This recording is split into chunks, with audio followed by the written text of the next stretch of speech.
Moving on to mixed medley 9-10 age group, heat 1 of 4. In lane 2 is Somerville Y.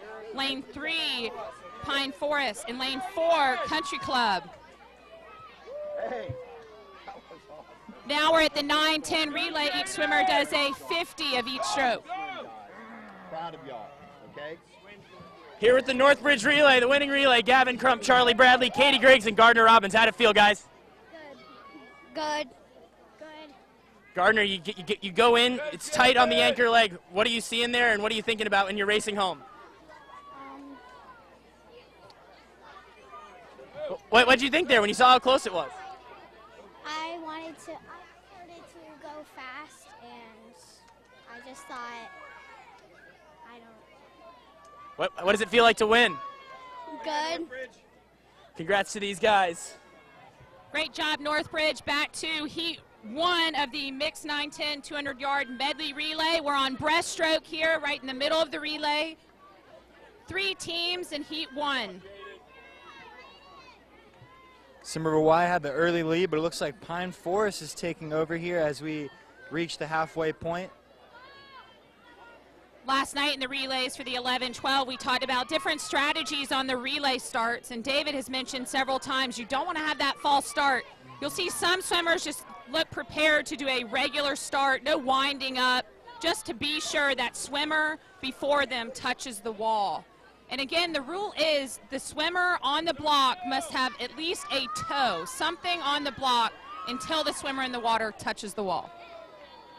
Generally, though, especially at this age, and even at the college level, my coach would always say on relays that a few tenths is fine. It's better than getting DQ'd. So you can push for that really, just the toe on the block during the touch, but generally, you'd rather be safe than sorry, I feel like. You'll find that a lot of these coaches, most of these relays aren't going to come down to a fingernail or something, so the coaches will opt for be safe, don't push it, instead of the alternative, which is losing everything. Imagine if one of these teams in the last heat, seeded to score 40-plus points. That's just enormous if you lose that. The difference between the first and second is 6 points. The difference between second and second and last or a DQ is 56 points. And Somerville Y with your lead here on this last lap, but the Country Club swimmers coming on strong. We'll see if he has enough room to catch him. Looks like it will be Somerville Y holding on from the win here in heat 1. 2:56.61, followed by Country Club and Pine Forest. I just noticed the swimmer from Somerville Y really swimming hard into that touch pad, which is up against right below the block. So that's what stops the electronic time. So especially with our younger swimmers, 7, 8s, 9, 10s, coaches are working with them. Make sure you really hammer in to that touch pad. I know when I coach, I always tell my swimmers to try to move the wall. I've even offered them $100 for anyone who can move the wall. I don't think you'll ever have to pay up.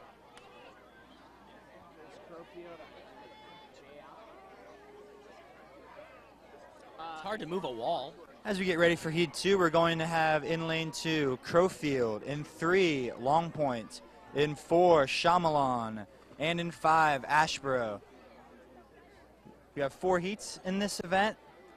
All 19 of CCA teams were able to put a relay in for these 9-10, which is always good to see.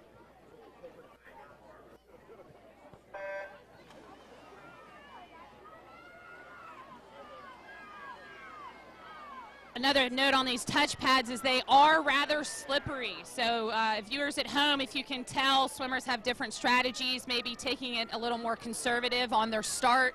If you try to do a big leap, you may find yourself just slipping down and not going anywhere. Hey, tell her that. She's going to be awesome later. Outside lanes right now taking the lead. That's Crowfield and Ashboro with the lead after the backstroke leg, getting ready for our breaststrokers to dive in. And that is Ashboro with your early lead. Heading into the breaststroke leg.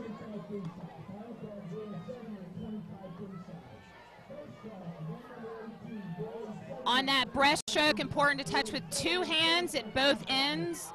Also, if you're going to do an underwater cycle or an underwater pull-out, you're allowed 1 pull underwater one breaststroke kick, and some swimmers at this level may have that butterfly kick right when they enter the pool as well. We'll see a lot of those swimmers tomorrow really using that butterfly kick to their advantage. See different styles of breaststroke, how much you lunge with your head. See some more old style breaststroke in this heat from the swimmers from Crowfield and Ashboro.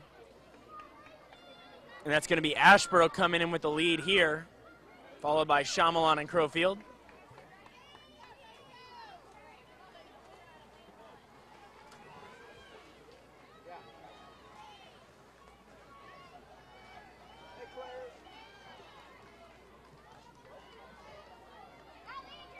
Butterfly, one of the more challenging strokes, some say the hardest.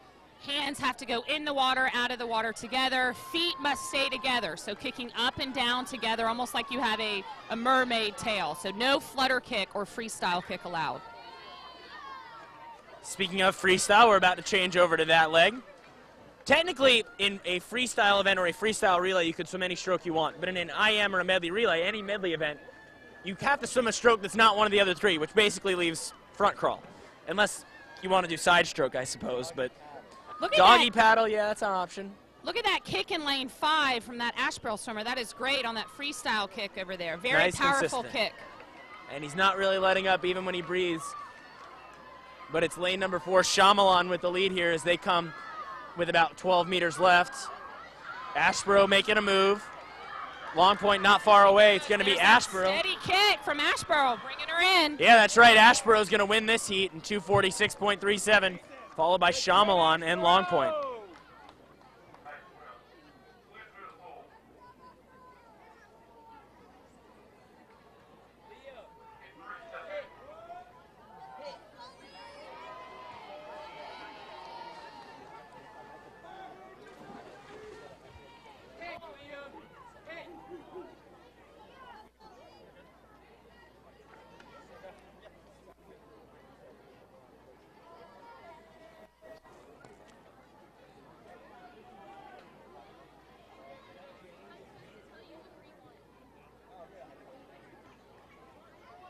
Looks like we're waiting on Fort Johnson here. Is that right?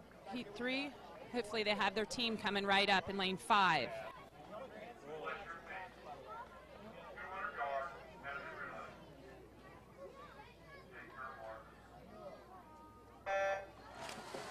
All right, heat 3 of the medley relay. Newington's in 1, Chathamos is in 2, Parkshore's in 3, Legend Oaks is in 4, Fort Johnson's in 5, or no Fort Johnson in 5, Dunes West up in lane 6. Sometimes that happens too, whether it's CCAA meet, even on a big stage, so to speak. Swimmers may miss their race, so we just hope everything's okay. Maybe they had a 6th swimmer. It does take 4 swimmers to make a relay, so maybe they had to sit this one out.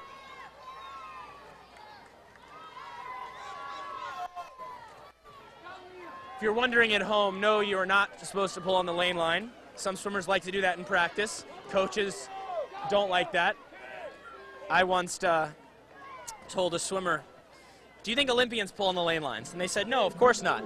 I said, you're wrong. Olympians pull on the lane lines. And once you're an Olympian, you're welcome to.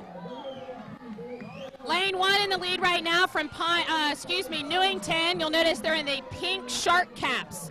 Coach Victoria from Newington, that is a tradition there. You only wear the pink shark cap at city meet. And then after city meet, Coach Victoria takes those caps back until the next year. Saw some pretty good breaststroke turns down at the other end of the pool there. A lot of kids at that age on breaststroke, they turn all the way around on the wall before they push off, but you really don't have to do that. It's a bit of a waste of time. Push off on your side. Yeah, it's the ideal breaststroke turn, and we'll see a lot of really good swimmers at this tomorrow in the older ones, and some in the 910s today, is just coming into the wall and then going straight back, and you end up on your side and then almost on your stomach without even having to turn around. It's almost the opposite motion of the freestyle and backstroke flip turn. You're swinging your legs under your body instead of over, as that's Legend Oaks. Not looking lost in this heat. I knew that was coming.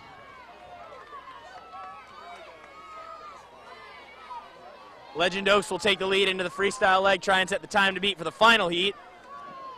Legend Oaks went undefeated this season in their dual meet record. Had a chance to talk to Coach Virginia out at Legend Oaks. Very proud of that undefeated record at Legend Oaks. Yeah, and a candidate to maybe move up into the White League for next year from the Blue League. Leagues for next year's meet are based on the results of this meet. How many leagues are there, David? There are 3 leagues, the red, white, and blue. Used to be a yellow league, but not anymore. But this is all Legend Oaks. A legendary relay here in 2:35.47. It's a nice drop for the Legend Oaks Gators. Park Shore takes second. Newington was third.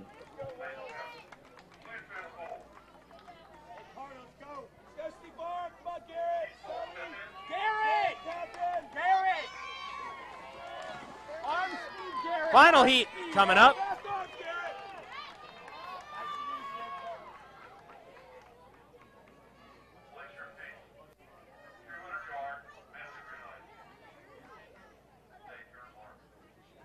That's Northbridge here in 1 at the bottom of your screen. Moving towards the top, Daniel Island's in 2, Sneef Farm is in 3, Coosaw Creek is in lane 4, James Island is in 5, and Hobcaw in lane 6. David, is there any rule about having your feet underwater at the backstroke start? Are you allowed to have your toes above water at the backstroke start? I honestly don't know the answer to that one. I know it's really, for me, it's about what feels comfortable. And on a pad like this, I would probably want them a little lower, but that's just me. Yeah, good idea.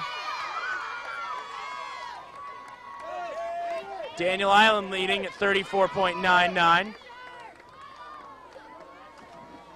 Sneef Farm now moving into second. Great start for that Sneef Farm breaststroke. She went from 4th to 2nd just off the start, which is pretty good.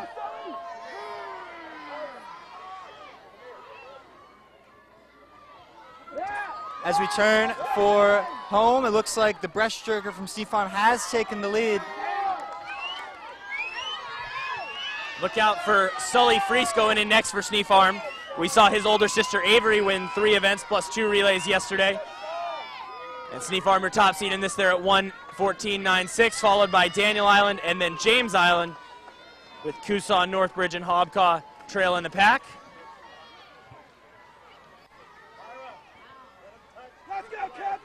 You think Sullivan and Avery have races?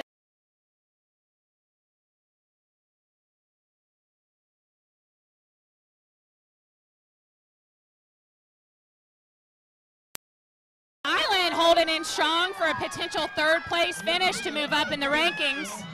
Yep, that would be a big one for James Island. DI still second.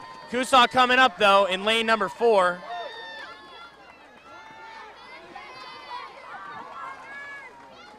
Coosaw and James Island having a close race. Strong kicks behind these young men as well. That is important, to have a steady kick and to kick through your breath. You'll see some younger swimmers, when they breathe, completely stop their legs. You want to keep kicking. Meet record is a 2:16.55 set last year by Sneef Farm, or by Daniel Island, I should say. This Sneef Farm team will be just off that. The battle for second is going to go, well, it goes second.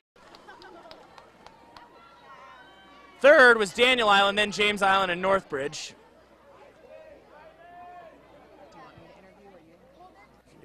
All 3 of those. Take a break.